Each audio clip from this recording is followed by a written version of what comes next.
नमस्कार। आज right angle का जरिया में हम एक चर्चा करेंगे कि विश्लेषण करेंगे कि हमारा जो डेमोक्रेसी है, इंडियन डेमोक्रेसी को रियल खतरा कहाँ से आ रहा है एंड सचमुच क्या अभी हमारा इंडियन जो डेमोक्रेसी, हमारा जो गणतंत्र है एंड हमारा जो संविधान है वो खतरा के अंदर आ गया है क्या? आप लोग सब पढ़ते होंगे, टीवी में देखते होंगे कि काफ़ी लोग बोल रहे हैं कि इंडिया में जो अभी चल रहा है, तानाशाही चल रहा है, कि अभी जो डिसेंट होता है, जो राइट टू डिफर और express your views which is inherent in our Indian constitution is no longer being allowed to be observed and हमारा जो संस्था है, सब संस्था कोलैप्स हो गया है। ये सब चीज़, ये कोई नया बात नहीं है। ये सब चीज़ आपको देखने के लिए मिलता है कि सुनने के लिए मिलता है, पर्टिकुलरली सिंस 2014 में जब हमारा ये प्रधानमंत्री पद पर नरेंद्र मोदी जी आके बैठे हैं। तब तक ये सब जो क्रिटिसिज्म आ रहा था वो इतना नहीं था, तो तब से वो चल रहा है। बट मैं क्यों आज बोलता हूँ कि ये थोड़ा सा सीरियस डायमेंशन लिया है, क्योंकि अभी जो खतरा आ रहा है ये एक मोस्ट अनएक्सपेक्टेड सोर्स से आ रहा है एंड ये हमारा डेमोक्रेसी का रियल खतरा है। अभी तक ये जो लोग बोल रहे थे जो ये खतरा है मोदी आने के बाद, वो एक्चुअली कभी खतरा था ही नहीं। ये तो एक्यूजेशन था, उसका कोई प्रमाण नहीं था, कोई प्रमाण नहीं है। बट अभी जो ट्रेंड आ रहा है, पर्टिकुलरली जो 2-3 महीने से जो हो रहा है, एंड वो अगर सचमुच उसको अलाउ किया जाएगा to continue further, India democracy रहेगा नहीं। इसको मैं थोड़ा सा एक्सप्लेन करना चाहता हूँ। आप देखिए, जब भी कोई भी एक डेमोक्रेटिक कंट्री होता है, वो एक संविधान में इनहेरेंट है एक feature called the separation of powers.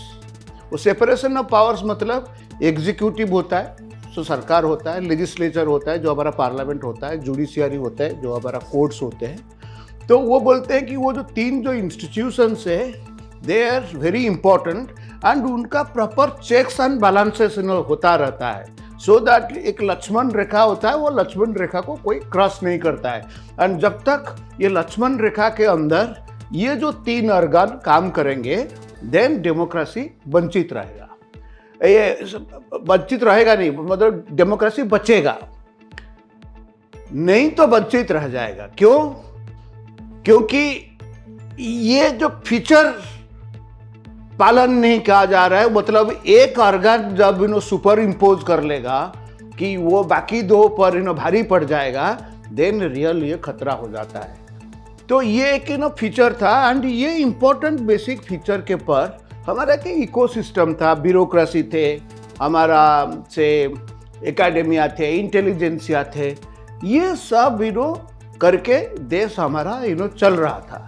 But then आप अगर इसको थोड़ा सा सीरियसली एनालाइज करेंगे, क्या था कि जो लोगों ने ये जो 3 इंपॉर्टेंट ऑर्गेनाइजेशंस को मैन करते थे, कि जो पदवी में जो बैठे थे, कि जो इसको कंट्रोल करते थे, चाहे वो पार्लियामेंट है, चाहे एग्जीक्यूटिव है, चाहे जुडिशियरी है, चाहे ब्यूरोक्रेसी है, चाहे एकेडेमिया है, इनको अगर हम एक टर्म में यूज करूंगा कि एलिट्स लोग थे, उनका एक सेम विचारधारा था।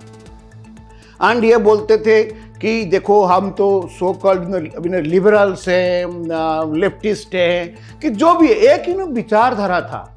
तो जब तक वो एक विचारधारा था तो इन लोगों के बीच कोई फ्रिक्शन नहीं हो रहा था। मतलब आप देखिए, कोई भी इंडियन इंटेलिजेंसिया, मीडिया और एकेडेमिया एंड वो ये सब चल रहे थे, एक इकोसिस्टम था 1947 की 50 के बाद वो चल रहा था। एंड मैं बोल रहा हूँ जब चल रहा था, it is irrespective of political parties which was in power. ज़्यादातर कांग्रेस था, कांग्रेस के बाद बीजेपी सरकार भी आ गया, वाजपेयी जी के सरकार आए बीच में, और भी कुछ थे। लेकिन वो जो भी थे वो सब, there is a remarkable consensus among all this thing. तो उनका जो व्यू पॉइंट था, जो ग्लोबल व्यू और देश चलने का व्यू, ये सेम एलिट्स थे। ठीक है, कुछ लोग बोल सकते हैं कि वो जो उनका ब्यूरोक्रेसी होगा, मतलब जो भी होते थे, सर्विस में जाते थे, जुडिशियरी में जाते थे, दे आइदर वेयर इन्हीं लोगों का बच्चे थे कि रिलेटिव थे, कि नहीं तो इन्हीं लोगों का जो सिस्टम में कोऑप्टेड हो गया था। तो ये जो था एक कंसेंसस था, चल रहा था सब कुछ ठीक है। लेकिन क्या हुआ जब मोदी साहब आए, तो उसमें क्या है, थोड़ा बहुत फंडामेंटल डिफरेंसेस होगा। ये जो वैल्यू सिस्टम जो था, अच्छा, ये जो लोग जब चल रहे थे सब कुछ ठीक था, मतलब वो सोचते थे कि हम जैसे बोलेंगे ये देश का कानून बनेगा, हम जैसे बोलेंगे कोर्ट ऐसे जजमेंट देगा, हम जो लिखेंगे उसी को लोग पढ़ेंगे, हम जब कोर्ट में आर्गू करेंगे जो है उसी को मानना पड़ेगा जजेस। मतलब कोई प्रॉब्लम नहीं था, बिकॉज इतना इनका जो वैल्यू सिस्टम में एक कंसेंसस था। ये क्या जब मोदी साहब आए, द रियल फ्रिक्शन इसीलिए शुरू हो रहा है। उन्होंने थोड़ा सा, number one, he is not this elite, he never belonged to this concept of elites जो मैं डिस्क्राइब कर रहा हूँ, जो 1947 से टिल 2000 फुट जो कंसेंसस थे, उस एलिट को वो बिलोंग नहीं करते थे। आप जानते होंगे कि Modi before he become prime minister, वो कभी एमएलए एमपी दिल्ली में कभी शासन में कभी उसका कोई एक्सपीरियंस अनुभूति नहीं था। वो ठीक है गुजरात में चीफ मिनिस्टर बन सकते थे, बट दिल्ली में कोई नहीं था। इवन देवेगौड़ा साहब जब प्रधानमंत्री हुए उससे पहले 4-5 साल उनको जो दिल्ली सिस्टम, ये जो होता है, जब मैं बोल रहा हूँ कि जो एलिटिस्ट वाले जो सब कंसेप्ट है, उसका भी इन्हें हुए वो पार्ट थे, बिकॉज वो एमपी थे 3 साल 4 साल। तो लेकिन ये कि पहला बार एक जेंटलमैन आए, वो उनका जो विचारधारा भी थोड़ा सा अलग है। ही फाइंड्स हमारा जो नेशनलिज्म, इंडिया को कैसे डेवलप्ड होने के लिए जो पॉलिसी जो दिया गया था वो सफिशिएंट नहीं था, नया बारे में सोचना पड़ेगा। तो Modi talked of this empowering politics, मतलब आपको एम्पावर किया जाएगा सो दैट आप किसी के ऊपर डिपेंड नहीं होंगे। बट हमारा वो जो पुराना विचारधारा था कि एंटाइटलमेंट, दैट हम बिलोंग करते तो हमारा तो ये एंटाइटल्ड है, ये तो हमको ज़रूर मिलना चाहिए। तो वो चाहे आपका जाति के नाम पर, आपका ये धर्म के नाम पर, आप जानते हो जो कास्ट सेंसस, ये कौन सा बिलोंग करते, वो जो पुराने वाले जो पुराने जो सिस्टम पे जो बिलीव करते थे वही सब लोग करते थे। तो बेसिकली ये जो फ्रिक्शन, एंड देन मेरे को वो चाहिए, मैं जैसे चाहता हूँ ऐसे लॉ होना चाहिए, मैं जो अगर कोर्ट के जाऊँगा कोर्ट मेरा बात सुनेगा, नहीं होगा तो वो कॉम्प्रोमाइज हो गया, ऐसे होगा। तो ये जो बेसिक फ्रिक्शन जो शुरू हो गया कि ये जो एलिटिस्ट जो व्यू जिसके पर कंसेंसस था देश में, ये सेपरेशन ऑफ पावर्स वाला जिसमें था कि कोई फ्रिक्शन नहीं होने वाला था, ये पहले बार हुआ। बिकॉज ये जो लोग जो रियली द रूल करते हैं इंडिया को, अभी तक भी उनका डोमिनेंस है सब सिस्टम में, उन्होंने सोचा अरे ये एक आदमी आ गया प्रधानमंत्री, ये तो इस चीज़ पर बिलीव नहीं करता है, उसका जो विचारधारा अलग है, उसका सिस्टम ऑफ वर्किंग डिफरेंट है। तो आपने जितने सब देखते होंगे वही इसी के लिए ये सब फ्रिक्शंस शुरू हो गया।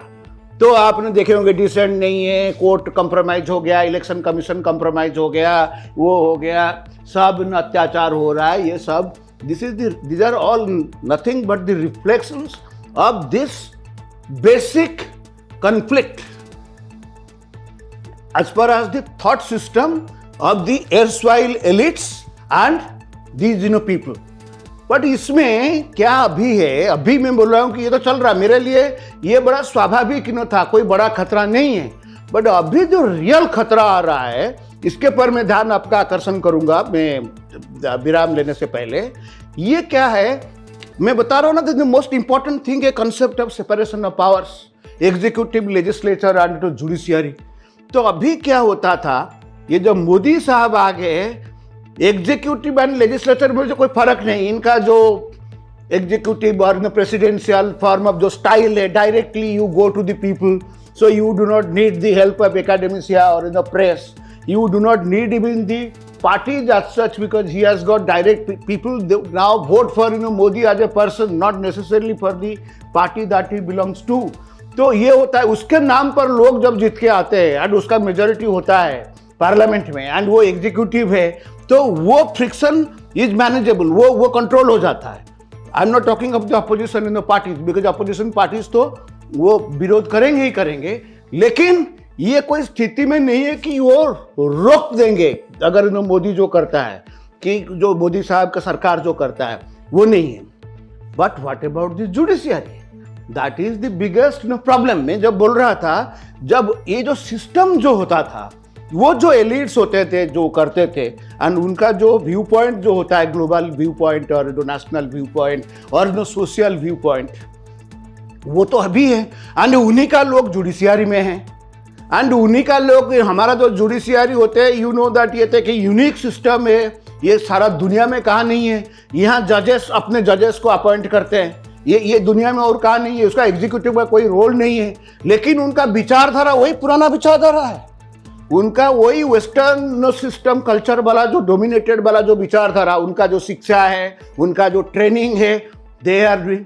तो आपको अभी देखते होंगे सेम सेक्स मैरिज, तो ये जो जिसमें हमारा जो मान्यवर मुख्य विचारपति, वो लिटरली एक लॉयर जैसा आर्गू कर रहे हैं कि ये होना चाहिए। तो पता नहीं क्यों उसका क्यों सुनते हैं, बट अगर जब मुख्य विचारपति देश का वो खुद आर्गू कर रहे हैं सेम सेक्स मैरिज का फॉर्म में, तो वो सुना ही क्या होता है।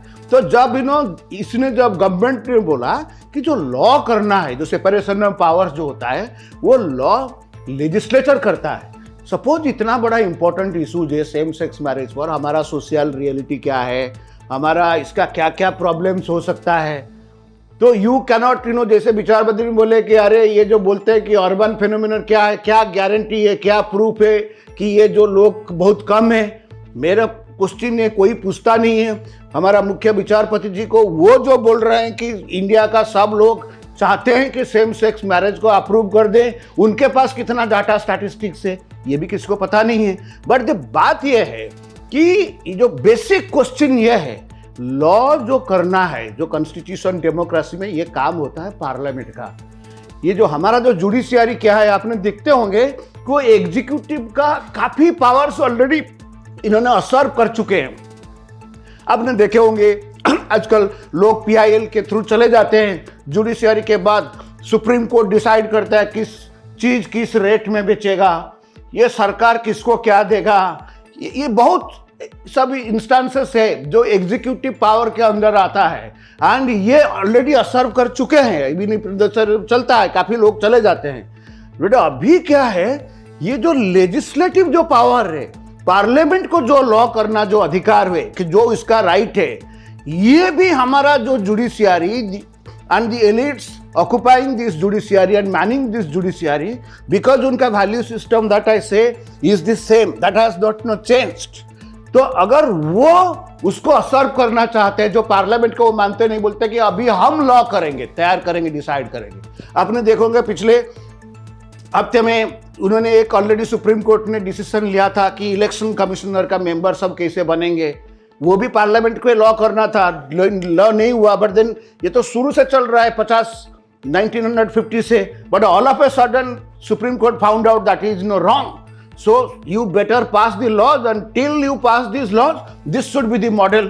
मतलब वो एक ट्रेंड लीड है। बट अभी जो चल रहा है, अभी ये जो इतना सेंसिटिव इशू जो है सेम सेक्स मैरिज का, उससे पर सुप्रीम कोर्ट अगर इन्हें बोलेगा कि पार्लियामेंट का कोई अधिकार नहीं, देश का क्या कानून भी होगा अभी हम तैयार करेंगे, आप सोचिए देश में क्या होगा। इलेक्शन का कोई माने नहीं रहेगा, प्रधानमंत्री का कोई माने नहीं रहेगा, सरकार का कोई माने नहीं रहेगा।